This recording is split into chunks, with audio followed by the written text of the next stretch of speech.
Please request कर रहा हूं आप सभी से, इसे अंडर एस्टिमेट मत करना। 8th से क्लास 9th में जब कोई बच्चा जाता है ना, तो वो बहुत सारी प्रॉब्लम्स को फेस करता है। शुरू में ही आपको ये बातें पता चल जाए, आप अवेयर हो जाओ, खुद भी और अपनी फैमिली को भी अवेयर करवाओ।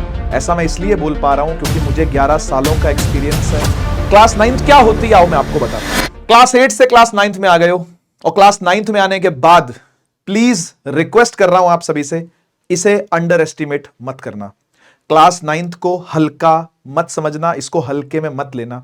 ऐसा मैं इसलिए बोल पा रहा हूं क्योंकि मुझे 11 सालों का एक्सपीरियंस है क्लास 9th और 10th के बच्चों को पढ़ाने का, और लगभग 8 सालों का एक्सपीरियंस है क्लास 11th और 12th के बच्चों को पढ़ाने का। तो मैं आपसे ये साफ बात बोलूंगा कि मैं काफी कैपेबल हूं ये बात कहने के लिए कि क्लास 8th से क्लास 9th में जब कोई बच्चा जाता है ना, तो वो बहुत सारी प्रॉब्लम्स को फेस करता है, और ये प्रॉब्लम्स आपको शुरू में दिखाई नहीं देती। जैसे जैसे ये टाइम बीतेगा, जैसे जैसे वीक्स ऑन वीक्स आगे बढ़ते जाओगे, ये प्रॉब्लम आपको फेस होनी शुरू हो जाएगी। तो मैं चाहता हूं कि जब आप क्लास 9th में एंटर करो, जब आप क्लास 9th की पढ़ाई स्टार्ट ही कर रहे हो, शुरू में ही आपको ये बातें पता चल जाए, आप अवेयर हो जाओ, खुद भी और अपनी फैमिली को भी अवेयर करवाओ, अपने दोस्तों को भी अवेयर करवाओ कि यस, ये क्लास 8th नहीं है। क्लास 8th वाले पैटर्न की पढ़ाई यहां नहीं चलती है। क्लास 8th वाला जो पैटर्न था कि रट करके काम किया और काम हो गया, मैम ने कुछ क्वेश्चंस लिखवाए, वो क्वेश्चंस में से पेपर आया और वो पेपर में लिख करके आ गए तो मार्क्स दे दिए मैम ने, और हम पीछे वाली क्लासेस को जिस तरीके से पास होते आ रहे थे, क्लास 9th में ऐसा नहीं होता है बेटा। क्लास 9th क्या होती है आओ मैं आपको बताता हूं। सबसे पहले तो यार ये समझो कि यहां पे एक बड़ा जंप देखने को मिलता है। ये काफी बच्चों ने अभी तक फील शायद कर लिया होगा, और शायद अभी भी काफी बच्चे फील नहीं कर पा रहे होंगे इस चीज को कि यस, यहां बड़ा जंप है। और बड़ा जंप कहां है मैं आपको बताता हूं। बड़ा जंप है कि यहां पर एप्लीकेशन वाली चीजें ज्यादा हैं, अप्लाई करने वाली चीजें ज्यादा है। ऐसा नहीं है कि भाई एक फॉर्मूला है, उसके ऊपर कुछ वैल्यूज दी हुई है, आपने पुट किया और आंसर निकाल दिया। नहीं, ऐसा नहीं है। अगर आप कभी फिजिक्स में न्यूमेरिकल करने जाओगे, केमिस्ट्री में चीजें करने जाओगे, बायोलॉजी में चीजें करने जाओगे, तो एप्लीकेटिव क्वेश्चन ज्यादा आ रहे हैं। दूसरी बात कि यहां पर वॉल्यूम भी ज्यादा है। वॉल्यूम का मतलब सिलेबस भी ज्यादा है, छोटा सिलेबस नहीं है, सिलेबस भी बड़ा कर दिया है। और आपको पता है क्लास 9th का सिलेबस अब नया आया है पूरा, तो इट इज रियली टफ। अगर मैं ये टफ वर्ड बोलूं तो पिछले साल का जो एनसीईआरटी का कोर्स था क्लास 9th का, उससे अभी का जो कोर्स है ये काफी मुश्किल है। जब मैं बायोलॉजी की बात करूं तो भाई हवा टाइट हो सकती है। इसलिए प्लीज अपना एक माइंडसेट बना करके आप क्लास 9th के अंदर जाना, क्लास 9th की पढ़ाई को करना कि भाई यहां पर थोड़ा बल्कि वाला माहौल है, यहां पर थोड़ा ज्यादा चीजें आपको पढ़नी पड़ेंगी। तो उसके लिए ज्यादा मेहनत करने को आपको रेडी रहना पड़ेगा। देखो, ऐसा नहीं है कि आप कैपेबल नहीं हो मेहनत करने के लिए, आप इक्वली कैपेबल हो जितना कैपेबल कोई टीचर आपको मेहनत करवाने वाला होगा। कोई अच्छा टीचर अगर आपको मिला और अगर आप अच्छे से सिंसियरली बात उसकी समझ गए और सुन गए, तो आप वो बन जाओगे जो एक क्लास 9th के बच्चे को चाहिए होता है। क्लास 9th के बच्चे के अंदर जो क्वालिटीज होती हैं वो आप में आ जाएंगी। बस खेल है सारा माइंडसेट का। तो अपने आप को इस चीज के लिए सेट करो, अपने आप को इस चीज के लिए ट्रेन करो, अपने आप को ये बात बोलो कि अरे ठीक है, ये क्लास 9th है, मैं 8th में जब था तो चीजें वैसी चलती थी, क्लास 9th में आकर के अब मैं देखूंगा कैसी चीजें चलेंगी। मुझे पता है कि क्लास 9th इतनी इजी नहीं है, लेकिन हां, मैं कर लूंगा, मुझसे हो जाएगा। ये जो सामने टीचर खड़ा है मेरे, इस पर मुझे ट्रस्ट है, ये मुझे पार करवाएगा, ये मुझे रास्ता दिखाएगा, मुझे बस इस रास्ते पर चलना है। आपको इतना ही कहना है अपने आप से। तो यस, यहां पर एक बिग जंप है, और ये बिग जंप आपको धीरे धीरे फील होना शुरू हो जाएगा। इसलिए जरूरी है कि आप समझिए कि वॉल्यूम ज्यादा है यहां पर, कोर्स ज्यादा है यहां पर, एप्लीकेशन बेस्ड चीजें यहां पर ज्यादा है। असली डेप्थ कोर कॉन्सेप्ट्स की यहीं पर बनती है। पहली बार आकर के आप जो कोर कॉन्सेप्ट्स पढ़ोगे, जो कि आगे जाकर के आपको यूज होंगे, 10th में यूज होंगे, 11th में यूज होंगे, 12th में यूज होंगे, वो आप 9th क्लास के अंदर ही बनाते हो। तो यहां पर रट करके काम नहीं चलेगा। यहां पर आपको कॉन्सेप्ट सीखना पड़ेगा, कॉन्सेप्ट समझना पड़ेगा और उसे अप्लाई करना पड़ेगा। क्लैरिटी के साथ चीजें समझनी है। जितनी डीप क्लैरिटी आपको चीजों की होगी, उतने ही अच्छे से आप क्वेश्चंस को कर पाओगे, क्वेश्चंस अटेम्प्ट हो पाएंगे, and you will succeed definitely. ठीक है, तो ट्राई करो कि कॉन्सेप्ट सीखने पर हमारा ज्यादा जोर रहे। ठीक है, थ्योरी प्लस अंडरस्टैंडिंग आपको एक क्लास 9th के अंदर देखने को मिल गया होगा। यहां पर थ्योरी भी है, प्लस आपको थ्योरी अंडरस्टैंड भी करनी है, आपको वो समझनी भी है।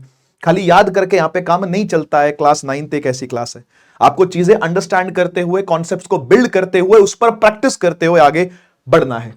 आप आगे जाकर के कभी जेई की तैयारी करोगे, इंजीनियरिंग जिसको बोलते हैं। आप आगे जाकर के डॉक्टर बनोगे, यानी कि नीट एग्जाम की तैयारी करोगे। आप हो सकता है आगे जाकर के फौजी की ट्रेनिंग लो, आप एनडीए दो। एनडीए बहुत मशहूर और बहुत ही रिस्पेक्टेबल चीज है जो कि बच्चे ऑप्ट करते हैं आगे जाकर के, और 10th के बाद से इस चीज की पढ़ाई शुरू कर देते हैं। यूपीएससी की पढ़ाई करते हैं, जो कलेक्टर बनना होता है, कमिश्नर बनना होता है, आईएफएस, आईआरएस, आईएएस, नाम तो आपने सुना ही होगा। तो ऐसी बड़ी पोस्ट पर जाने के लिए आपको यूपीएससी देना होता है। उसका सीड, उसका बीज क्लास 9th में बोया जा सकता है, और एक अच्छा फलदार पेड़ बनेगा वो जब आप आगे जाकर के उसमें और काम करोगे।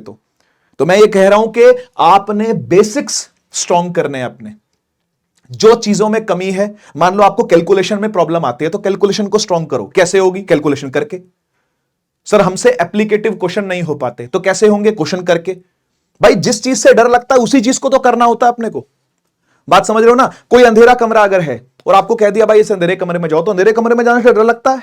हर बच्चा डरता है, या हर बच्चा कभी ना कभी डरता था। आप भी जब छोटे थे तो मम्मी का हाथ पकड़ करके जाते थे अंधेरे कमरे में भी अगर जा रहे हो तो, या पहले आपके लिए लाइट जला जाती थी, फिर बुलाते थे आ जाओ बेटा आ जाओ, अब तो लाइट जल रही, अब तो अंधेरा नहीं है ना? तो अंधेरे कमरे में जाने से डर लगता है, पहली बार कोई काम करने से डर लगता है, लेकिन वो डर कैसे मिटेगा? वो काम करके वो काम करके। डर के आगे ही तो जीत है ना भाई। तो इसलिए डरना नहीं है, डर को फेस करना है। ध्यान रखना, डर से डरना नहीं है, डर से डरना नहीं है, डर को फेस करना है। क्लियर? ठीक है। तो बेसिक्स अपने स्ट्रॉन्ग करने हैं। आपका ग्राउंड वर्क बहुत अच्छा अगर होगा तो डेफिनेटली ये बड़े बड़े एग्जाम्स जो कि कॉम्पिटिटिव एग्जाम्स होते हैं, ये आप आगे जाकर के टारगेट कर पाओगे। अपना एक सपना, अपना एक ड्रीम, अपना एक एम, अपना एक गोल बना पाओगे और उसको अचीव कर पाओगे। ये बीज रूप में, सीड रूप में क्लास 9th के अंदर ही होता है। तो करना क्या है फिर? मेन बात आती है, तो हम करें क्या अब? तो देखो, मैं करने के लिए आपको एक वर्कआउट प्लान बना करके दे रहा हूं कि क्या चीजें वर्क करेंगी। आपने रेगुलर रहना है अपने लेक्चर्स के साथ। हमारा एक नीव करके बैच आता है, शायद आपने वो सुना भी हो, नहीं सुना हो कोई बात नहीं। एक नीव 2027 करके हमारा एक बैच है, नीव 2027, क्योंकि आप 27 में पेपर दोगे। इस वीडियो के नीचे देखना, डिस्क्रिप्शन में लिंक लगा हुआ होगा, जहां पर हम क्लास 9th सीबीएसई की तैयारी करवाते हैं बच्चों को।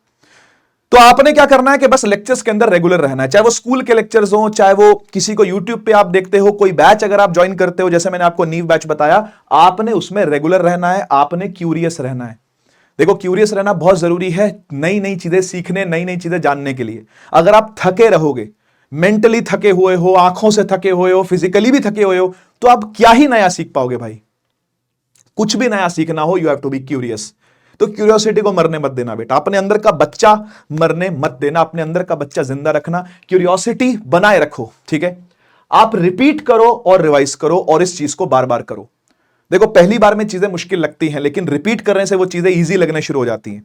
आप यकीन मानना इस बात को, और मैं काफी क्वालिफाइड हूं ये बात आपको समझाने के लिए कि आप जब चीजों को रिपीट करोगे, देखो बोरियत लगती है किसी चीज को 2 बार देखने में, 3 बार पढ़ने में, 4 बार पढ़ने में, बोर तो होता है इंसान, लेकिन जैसे जैसे वो बोरियत को ओवरकम करता है ना, जैसे जैसे वो बोर होना कम करता है ना, वो चीजें सीखना शुरू हो जाता है और वो चीजें आपके खुद के हाथ में आ जाएंगी, तो आप खुद से परफॉर्म कर पाओगे चीजों में। तो रिपीट और रिवाइज इसको लगातार करते रहना है, अपने लेक्चर्स को, नोट्स को। ठीक है? आप ट्राई करो कि आप डेली मैथ्स करो। मैं ऐसा क्यों बोल रहा हूं? क्योंकि आगे जाकर के बेटा सब जगहों पर मैथ्स काम आने वाली है आपको। मैथ्स में तो मैथ्स काम आएगी, साइंस में मैथ्स काम आती है, और इस साल से आपको वो फिजिक्स में देख करके फील हो गया होगा, कई केमिस्ट्री में भी देखने को मिल जाएगी आपको।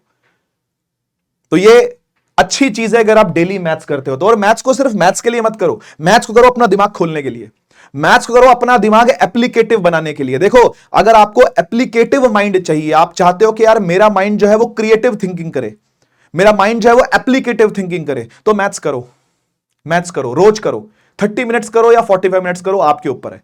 30 से 45 मिनट में आपको टारगेट देता हूं, आप डेली मैथ्स करें। चाहे आपको मैथ्स पसंद है चाहे नहीं है, चाहे डर लगता है, तो बोला मैंने डर के आगे जीत है। डर से डरना नहीं है, डर को फेस करना है। नोट मेकिंग ट्राई करनी शुरू करनी है आपने इस साल। नोट मेकिंग सीखो। मैं ये नहीं कहता कि आप नोट मेकिंग में परफेक्ट हो जाओगे, नहीं, आप लेकिन नोट मेकिंग सीखो। अपने टीचर से पूछो, सर नोट्स कैसे बनाते हैं बताइए। ये नोट मेकिंग की जो हैबिट है, ये आपके लिए बहुत कारगर होगी, बहुत फायदे देगी आपको जब आप आगे आने वाली क्लासेस, बड़ी क्लासेस में आप जब जाओगे तो क्लास 9th को एज अ ट्रायल यूज करो नोट्स बनाने के लिए। ठीक है? और मैं आप लोगों का स्वागत करता हूं क्लास 9th के अंदर। आप सभी को ऑल द वेरी बेस्ट अपनी क्लास 9th के लिए। इतनी ही मुझे आप लोगों से बात करनी थी। कुछ भी आपकी क्वेरीज हो, डाउट्स हो, प्लीज वीडियो के नीचे डिस्क्रिप्शन चेक कर लेना, वीडियो के नीचे पिन्ड कमेंट चेक कर लेना, और अपने क्वेश्चंस, अपनी क्वेरीज प्लीज कमेंट सेक्शन में डालिएगा कैसा लगा ये वीडियो आपको। मैंने आपको एक वर्केबल चीज दी बना करके, एंड आई थिंक आप उसके ऊपर आगे बढ़ेंगे। थैंक यू सो मच बच्चों, मिलते हैं हम लोग बैच के अंदर, क्लासेस के अंदर। Take care, tata, bye bye.